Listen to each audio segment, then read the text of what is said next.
আসসালামু আলাইকুম প্রিয় দর্শক, কেমন আছেন সবাই? দেশ এবং দেশের বাহির থেকে যারা আমার এই ভিডিওটি দেখছেন তাদেরকে জানাই আন্তরিক শুভেচ্ছা ও অভিনন্দন।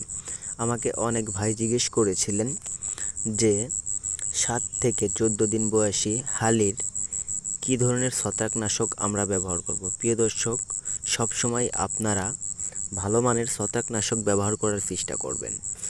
আমাদের বাংলাদেশে সিনজান্টা কোম্পানি সবচেয়ে ভালো মানের গুণে মানে ভালো একটি ওষুধ। তো আমি সিনজান্টার আমার এই পিএইচডির দানায় সিনজান্টার ওষুধ ব্যবহার করেছি, ছত্রাকনাশক আর কি, পচানির জন্য, যে আগা পচে যায় এবং বিভিন্ন ধরনের পচন রোধে সিনজান্টার এই ওষুধটি আমরা ব্যবহার করে থাকি। তো প্রিয় দর্শক, আমি আবারও বলছি, দামে গুণে মানে সব দিক থেকে ভালো সিনজান্টার যে ওষুধগুলোর আমি নাম বলবো, নির্দ্বিধায় আপনারা সে ওষুধগুলো দিতে পারেন, এমনকি ব্যবহার করতে পারেন। তো প্রিয় দর্শক, সিনজান্টার রিডোমিল গোল্ড, প্রিয় দর্শক আমি আবারও বলছি, সিনজান্টার রিডোমিল গোল্ড একটি সুনামধন্য ছত্রাকনাশক, এইটা ব্যবহার করতে পারেন। তো প্রিয় দর্শক, প্রতি 16 লিটার পানিতে অর্থাৎ 1 গ্রাম পানিতে আপনারা 50 মিলি ওষুধ ব্যবহার করতে পারেন। 50 মিলি ওষুধ ব্যবহার করবেন। আপনার এক প্যাকেটে সর্বোচ্চ 100 গ্রাম থাকে আর কি।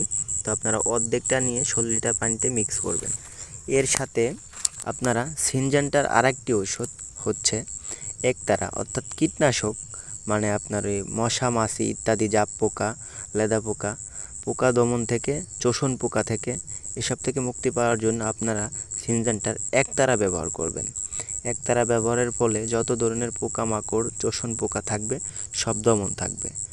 আমি প্রিয় দর্শক আবারও বলছি, ভালো জিনিস ব্যবহার করলে ভালো ফলাফল পাবেন। দেখুন দানাগুলো অত্যন্ত সুন্দরভাবে উঠছে, আমি ঘুরে ঘুরে দেখানোর চেষ্টা করছি।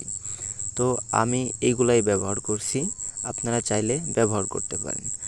প্রিয় দর্শক, আমি দ্বিতীয় স্প্রে 15 থেকে 24 দিন বয়সে কি স্প্রে করবেন এ বিষয়ে খুব দ্রুত ভিডিও নিয়ে হাজির হব।